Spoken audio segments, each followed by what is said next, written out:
Are you ready? Let's go. Gunther, Finn Bálor, JD McDonagh, Maxine Dupree, Otis, Tozawa, Ted Gable, the Creeds. We saw all of these people arrive at the start of Raw, so I was standing around going, well, I know they're at the arena, but what the flub happened to everybody else? Also, hello my friends, and welcome to a very hot and sexy ups and downs. Ignore that last word, it's just the hot ups and downs because there is a heat wave going through the UK right now, so you have to deal with this, the vested version of Simon Miller. But I can make it up to you by reminding you that on the day of All In 2024, just round the corner from Wembley Stadium, What Culture is doing our live event and tickets are on sale now. There is a link in the description below, and surprisingly, we have sold a good few. So if you want to come on down and I'll shake your hand. Maybe, depends what mood I'm in. Thankfully, when we get back to Raw, we did know that Seth Rollins was in the building because he came to the ring and he was wearing like a pirate referee shirt.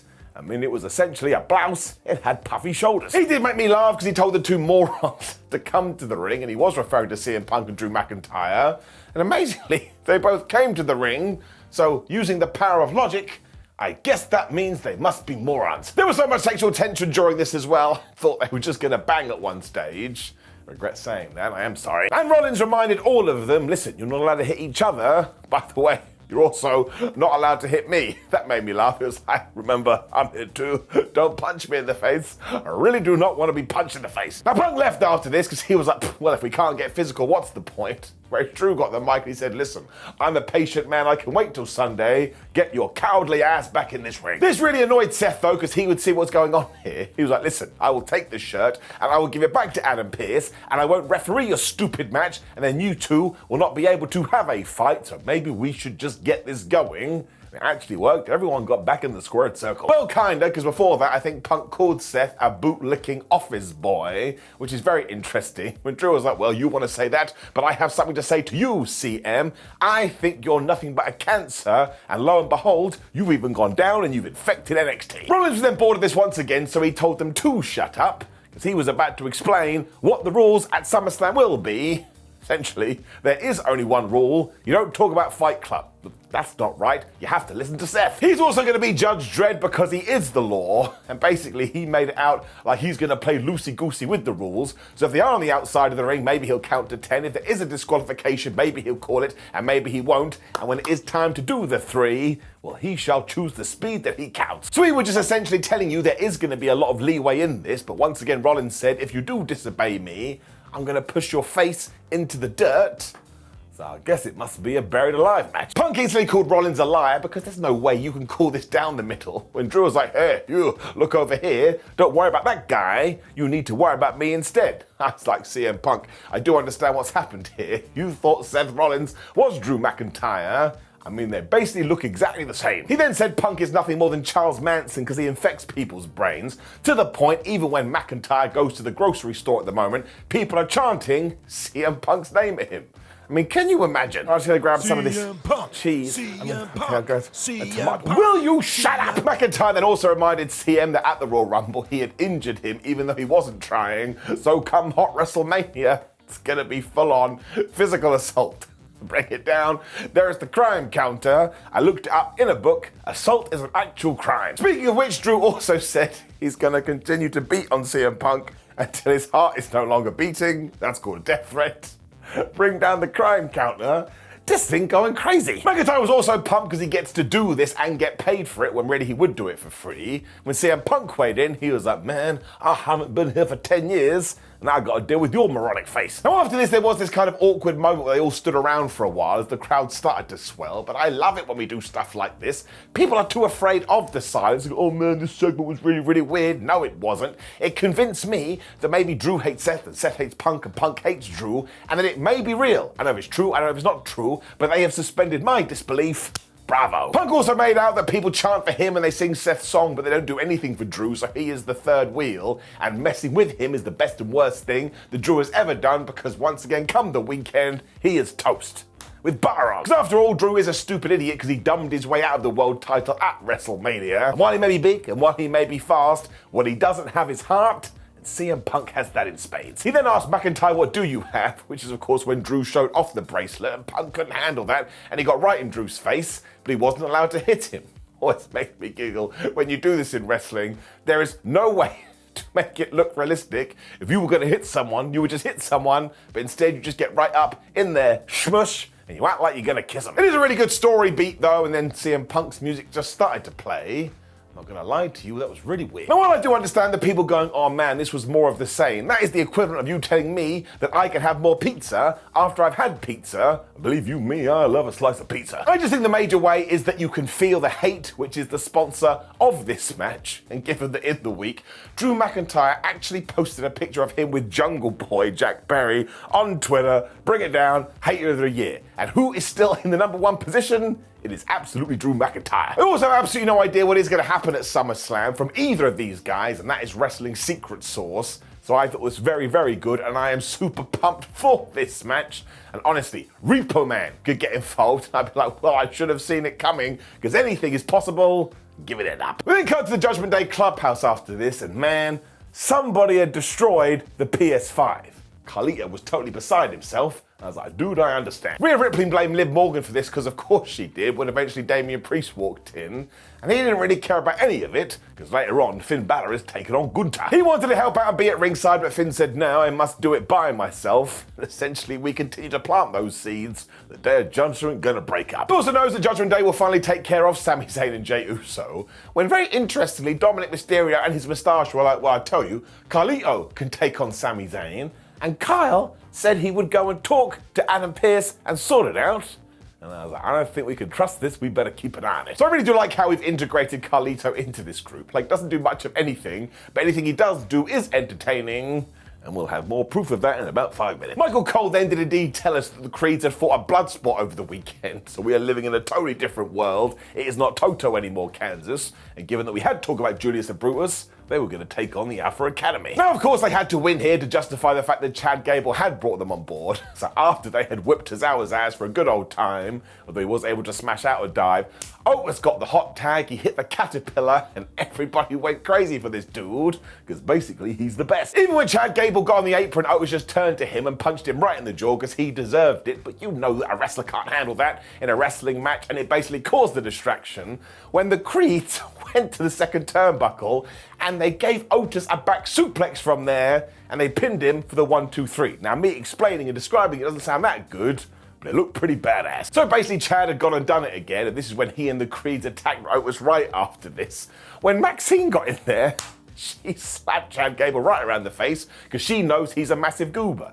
But it's the little things, man. Because she knows what a dickhead he is, she actually went into fighting stance because she thought Gable was going to attack her back. He probably would too, which is when the Wyatt 6 music started to play. And I tell you, when it comes to the production, I still flubbing love it. Nikki Cross also took out Chad Gable here with a crossbody when we had a big old mask reveal because Eric Rowan, Joe Gacy, and Dexter Loomis took off their hoods and they did a number on the Creeds. And look, there was no spooky wookiness here. They basically just grabbed each other and used themselves as projectiles. Chad was able to escape at one point when Uncle Howdy came out the magic door and Gable just ran away. And as I would tell you, until the cows come home, you have to set it like this. Otherwise, what's the point of doing it in the first place? So I'm going to guess the match is actually going to be these three in the White Sticks taking on the Creeds. And in fact it is, because later on in Raw, we got that damn thing announced. It is definitely time to establish as well how the White Sticks will operate in the squared circle. But if this is a tease, it's going to be perfectly okay, and we continue to say, haha,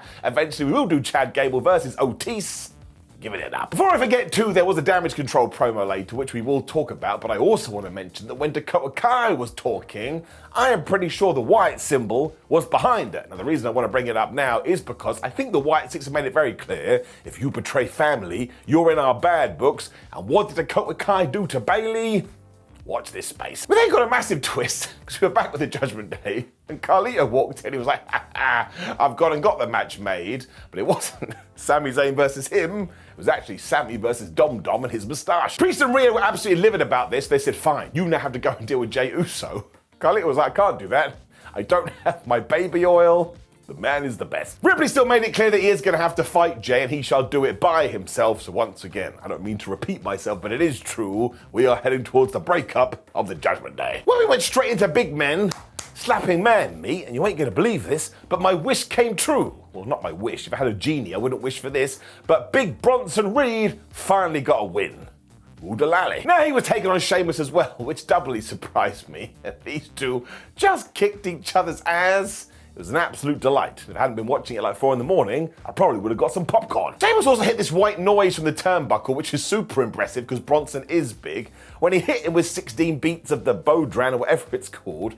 And even the referee got involved here. He was like, "Shay, man, you have smacked that man in the chest too many times." This is when Sheamus got ready to hit the bro kick, but of course, because the referee was distracted, Pete Dunne arrived with the shillelagh and he smacked Sheamus right in the face.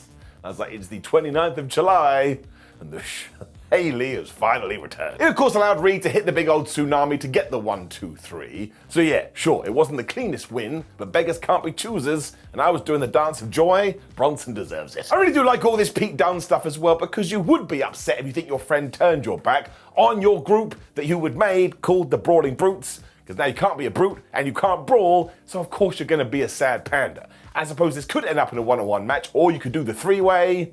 Give it an up. When Damian Priest just killed it. That was part of this big video package setting up his match with Gunther, when he was like, oh man, this guy. He is the definition of here you go, because ever since he was born, everything has just been put on a silver spoon. So you want the best training? Here you go. You want to become a WWE superstar? Well, here you go. There has been absolutely no struggle, so while Gunther may call him street trash, as far as Damian Priest is concerned, in Puerto Rican, that translates to badass. That's a bit like, Damo, there is no way that's true. He also thinks that Gunther must translate to assholes. Once again, I was like, dude, I don't know what program you're using, but it's not correct. But here is the deal. The ring at SummerSlam is gonna be the streets, and Gunther is gonna get a butt whooping. Actually, no, he said that Gunther is gonna get mugged, which is a way better line. And honestly, nobody has done better in their role, maybe throughout 2024, than Damian Priest. Like when he won the World Heavyweight Championship, even if you didn't believe, surely now you are doing backflips, the guy just comes across like the king. Priest also said that he's ready to die to retain that title. I was like, Damian, that's not a good threat, because you'd be dead, man, which means the title would be vacated.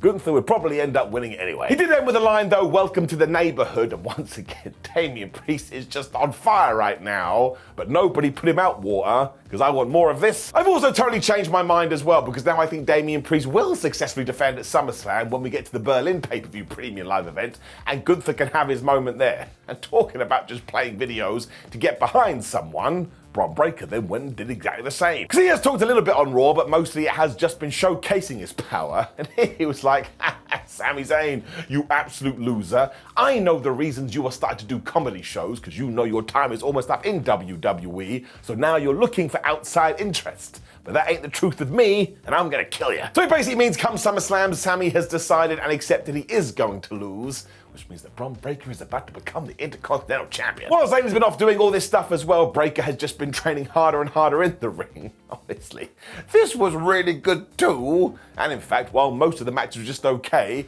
it was the video packages that ran this episode of Raw. I don't think any of them missed. So yeah, this was so well done, and because it came off the back of that Damian Priest one, I'm gonna smash them together and give them an up. WWE doing a really good job with these. It also tied in as well because Jey Uso's name keeps getting mentioned when it comes to Sami Zayn, because they're about to have their own sub-quest. So it was time for Jey Uso versus Carlito. Now Carl did have a plan here, because at one point he just threw Jey into the ring post and even survived going through the commercial break, but you just knew what was going to happen here. WWE was so obsessed with shenanigans on this Raw, so at one point Carlito decided, I'm going to eat this apple. He started eating it, he ate it, and he ate it, and for some reason the referee got in his face was like, I don't think you should eat that apple anymore. It is the best logic though, because Carlito at some point decided this will help me win wrestling matches, which is like the honky tonk man, because never forget, he thought the best way to get to the top of sports entertainment was pretending to be Elvis. Anyway, this did allow Jey Uso to take his med pack, so he went for the most devastating move in all of sports entertainment, the surprise roll-up, but when that didn't work, he hit the spear, and he just beat Carlito 1-2-3. Now, of course, nobody from Judgment Day came to the ring, because once again, we are about to break them up, and I do think Jey Uso needed to get a win here, because again, Roman Reigns is going to be on a recruitment drive soon, and he needs to feel like a big old deal. Give it an up. When we repeated last week, Jackie Redmond was chatting to Zelina Vega, who was all like, yeah, my arm is all screwed up, but I did win last week. And also, I just want to thank Lyra Valkyria, Kayden Carter, and Katana Chance. She still thinks she's a massive threat, though, when in walked Sonya Deville, Shayna Baszler, and Zoey Stark, who, of course, we stand on this show. But they laughed at the idea of Vega being a threat unless she's taking on someone like Rio, when they just totally whipped her ass.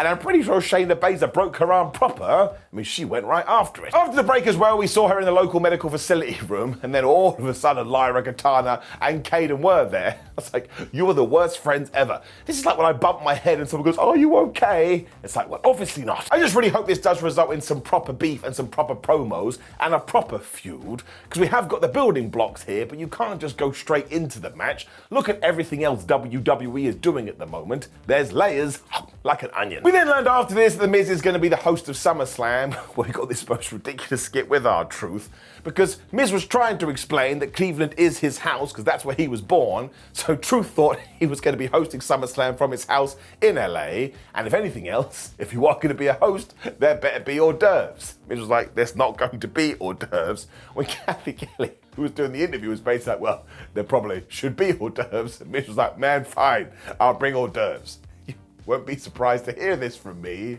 It may have been the best part of Raw.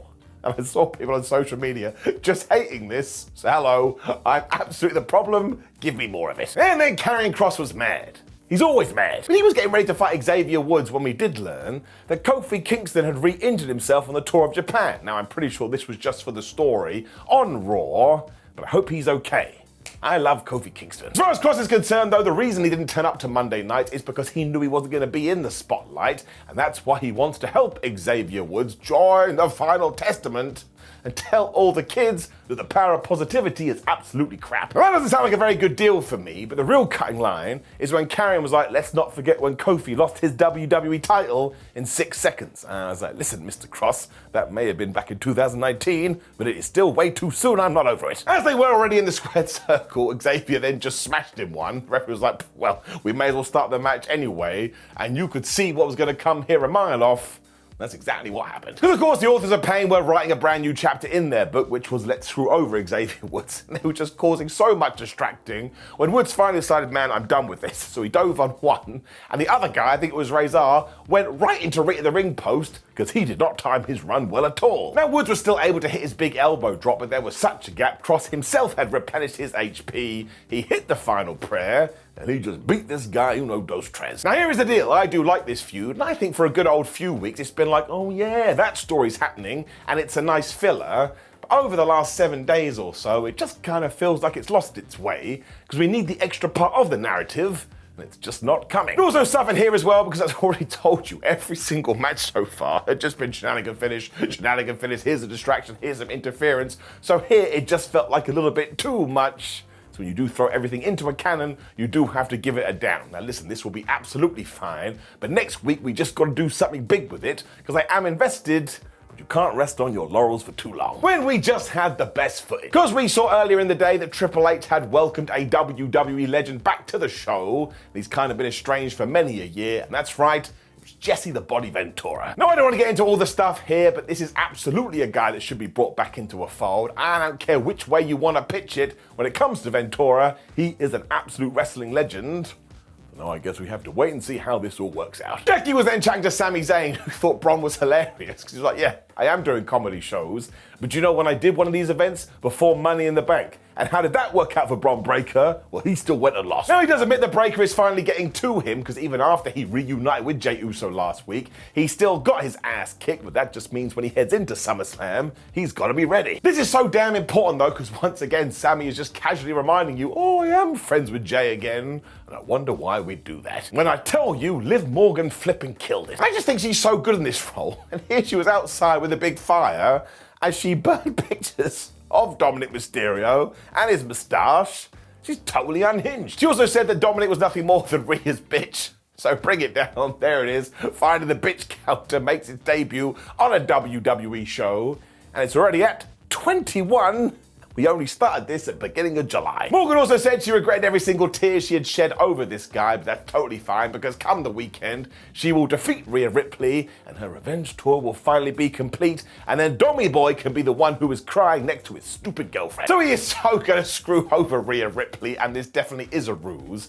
But if there is a way to try and trick you, it's performances like this. Liv Morgan is knocking it out the park. Later on in the show too, Rhea Ripley also responded to Liv Morgan, but I want to put that in here now as well, because this was fire too. She knows that Morgan thinks she's the victim in this piece, but she's totally not. Whereas actually, they're both as bad as each other. I mean, they've essentially had a copy and paste run. Come Saturday though, there is no more manipulating and there is no more hiding. And given that Liv Morgan took 3 months of her career, given that she took her title, and given that she tried to take her man, she will be the one coming for revenge at Heart WrestleMania. As a back and forth, this is absolutely getting enough. It just made me go, man, I can't wait to watch these two fight.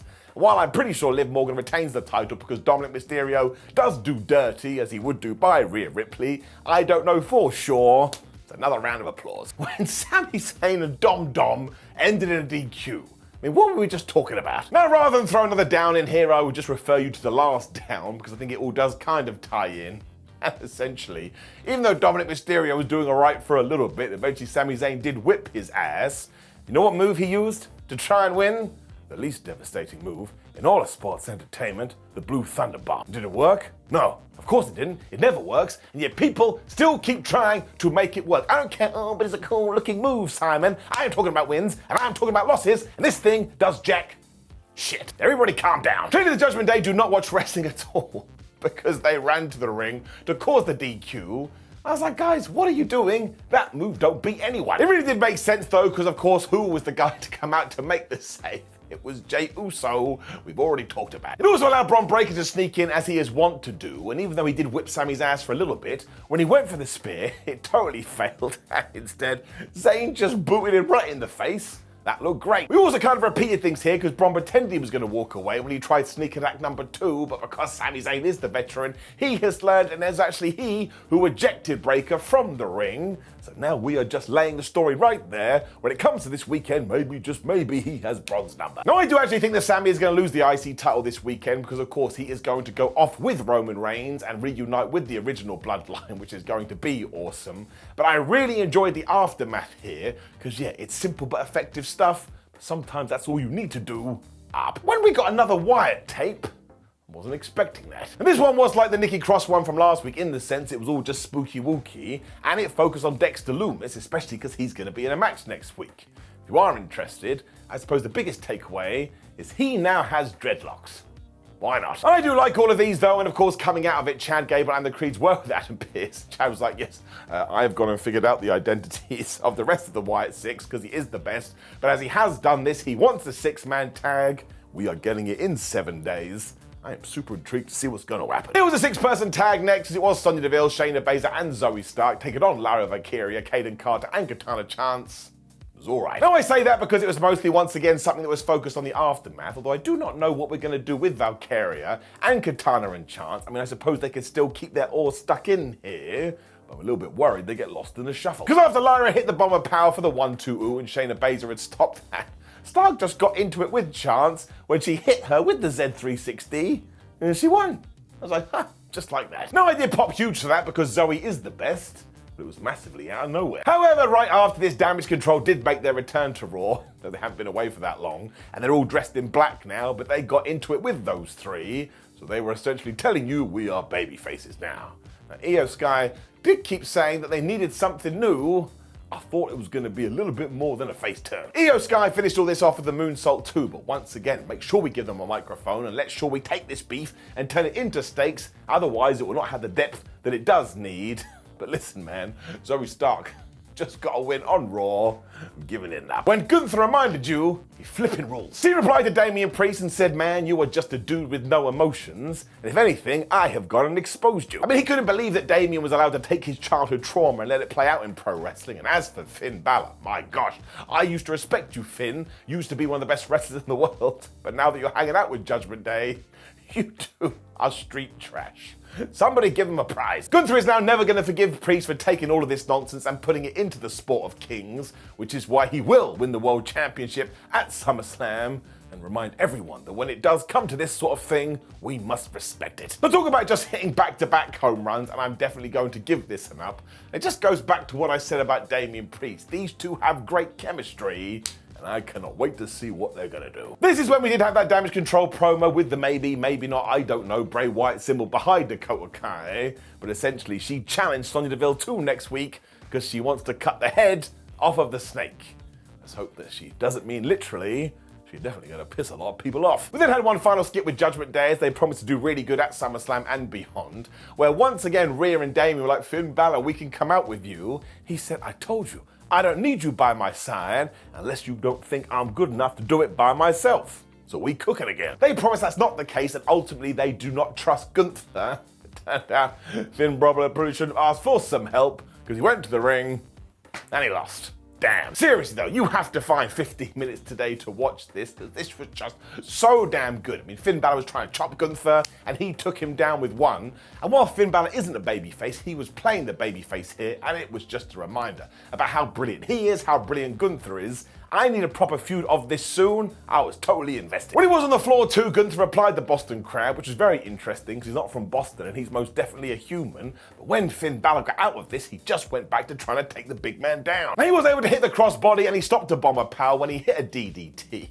And he even got the sling blade. And at one point, he was just stomping on this guy's head. I mean, how else do you keep him down? He tried a clothesline too, which didn't work when Gunther came back with his own lines of the clues. Honestly, I thought he killed him. Eventually, he did go for the coup de grace, but you know the deal with that move. He never hits it on the first one. When Gunther went back to the sleeper, a move he had been using throughout this match. But thankfully, Finn Balor had got his 8 hours. He was like, man, I don't need to go nap right now, and he fought out of it. Now, this was a total mistake because it said Gunther just power-bombed him out of his shoes. And I think his Circadian rhythms were then all upset because we went back to the sleeper and Finn Balor passed out. We did the whole thing with the arm. Gunther wins. This was just a proper fight though and a brilliant match and a brilliant main event, and once again you should find the time. And of course, right after this, Gunther was like, I'm gonna put you to sleep again. So who came out to make the save? It was damn Damian Priest.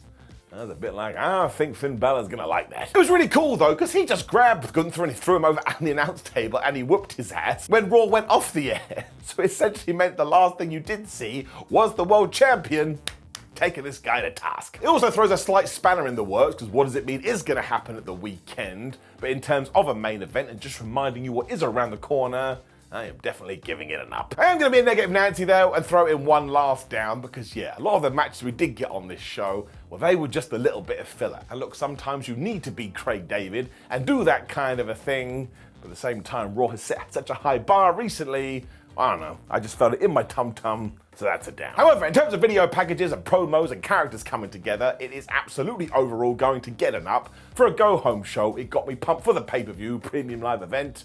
That is entirely the point. Now, of course, please do make sure you leave a comment below and let me know what you thought about episode Raw last night. That was gibberish. Like the video, share the video, and subscribe. Click the video on the screen, which is ups and downs for Smack and Down, so you can get all of my opinions, and we can go on this journey together. Otherwise, I appreciate you as always, my friends. My voice box is starting to work. Somebody end the video.